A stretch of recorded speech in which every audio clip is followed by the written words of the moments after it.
Welcome back to New Day Northwest. As you may know, the Boeing Classic is happening now at the club at Snoqualmie Ridge, and it goes through the 13th. It is a great event that raises funds for the Benaroya Research Institute at Virginia Mason Franciscan Health. And now we're taking some time to check in on all the health of you golfers and other athletes out there. I'm joined now by two spine surgeons from Virginia Mason Franciscan Health, Dr. Venu Numani and Dr. Philip Louie. Thank you both for being here. Thanks so much for having us on. So we were talking a little bit before the camera started rolling about people who have back problems and spine problems. For golfers, Dr. Louie, and other athletes out there, the back and neck pain, that's pretty common, especially getting off the course. What symptoms are, though, concerning? Like, when do you know you should come in to be looked at? Yeah, that's a great question. And we know everyone has back pain. Everyone has neck pain. And that can be normal. Yeah. Right? And everyone sort of normalizes that, too. But I think for your low back, if you start feeling that pain, tingling down the leg to your feet, that numbness, that gets a little bit more concerning. And certainly weakness, absolutely concerning. And similarly in your arms, you start feeling it in your fingers a little bit, the tingling sensations that people talk about. You want to shake them out sometimes. That's a little bit concerning too. One step further, if you start losing your balance a bit, or you realize it's harder to do those fine motor tasks like buttoning buttons or zipping zippers, certainly concerning. Dexterity, like your fingers sealing. What about, other issues like bladder and stuff? Because I know that's been an issue. The biggest emergency that you can have with this type of pain is if you lose control of your bladder or your bowels.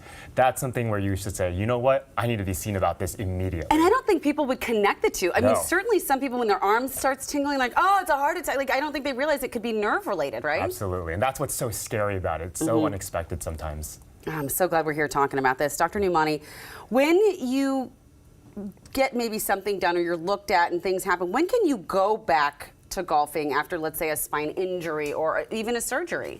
Yeah, it's a great question, and it's actually something that we don't really have a protocol for, if you think of someone who has an ACL tear or someone who has a rotator cuff problem, there's a very protocolized way in which people can return to play golf or any other type of activity. But for the spine, that we don't really have that yet, and that's something that we're actively working on. It really depends on the type of injury or the type of operation. And so if it's something that's fairly simple, like a neck strain or a back strain, people can typically get back to play once they don't have pain anymore, have a full range of motion.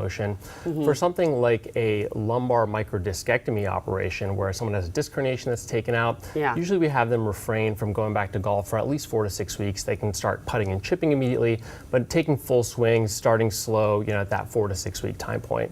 The same for like a lumbar laminectomy type of operation, which is very similar to a microdiscectomy operation. If someone has a cervical spine operation, sometimes we do cervical fusions or even cervical disc replacements these days.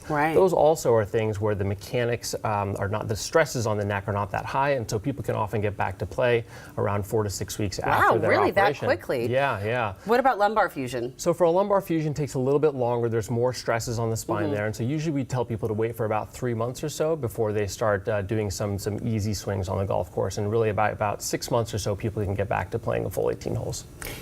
I think that, obviously everyone wants to avoid injuries and surgery as they can. What can we do to take care of our spines over time? Yeah, it's a great question. So really it's the same things that are good for our entire bodies, really. So it's refraining from smoking, keeping your weight in a normal range, getting regular exercise on a daily basis, eating healthy. I think especially as we get older, maintaining flexibility and stretching frequently is really, really important. It's all these things, and it's so simple. Dr. Louie, what are you doing at Virginia Mason Franciscan Health to just kind of improve how we evaluate our spine problems? Yeah, we are surgeons by practice, and we love working with patients, but there's a whole academic and research side to what we do, and there's just a lot of excitement in that work. And we talk about golf today, or we're talking about developing protocols. We're trying to figure out how can we systematically get patients back to playing golf after these injuries and develop formalized protocols. But other areas we're looking at, we live in this beautiful sort of diverse population here, but we know there's a lot of populations that are, that have disparities, that are marginalized. How do we better provide equal access to care to these populations?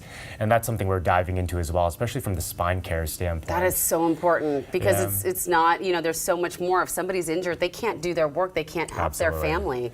Yeah, we don't want to marginalize those populations more than they already feel. And Absolutely. So how can we provide better direct access to care for those? I think it's so important. Yeah. When we were just talking, when people, if they have been concerns about it, I know that some people may be scared about surgery. I know people who have had spine surgery and they say they feel better instantly. I mean, instantly. They say, I came out of surgery and I felt better. What would you say to folks who are kind of nervous about maybe coming in to find out more? Yeah, ultimately we're in this together, right? These are not decisions that we make on the spot, and we know it's really scary to think about it. Something we always tell our parents is we'll treat you like one of our own family members, right? How do we go on this journey together, right? It's not that you are a car, you have a problem, we are a mechanic, we're going to fix it. There's a lot more to that, and we have these discussions, and we have it with family, but it's a journey and a decision we make together, and it's not just today, but it's going forward as well. I love that. Before I let you go, we have a couple seconds left. Tell us more about the Boeing Classic. Yeah, so the Boeing Classic is really the PGA Champions Tour stop in the Pacific Northwest, and so it's a great tournament. It's been run with Benaroya Research Institute and Virginia Mason Franciscan Health in conjunction with the PGA Champions Tour. It's been going on since 2005. It goes on all week. There are all sorts of events. So the Pro-Am is going to be the next couple of days. The actual tournament is Friday, Saturday, Sunday. Today there's a kids event, where the kids get lessons from a pro at noon. So cool, so and it's free. Really great, and it's free. Okay, you know what? It's a win-win. It's fun. It's raising money for research. This is all great. Thank you both for your time. It has been a pleasure chatting with you. And if you want to learn more about spine health and what we talked about today, visit the website on your screen along with boeingclassic.com for more info on that event as well.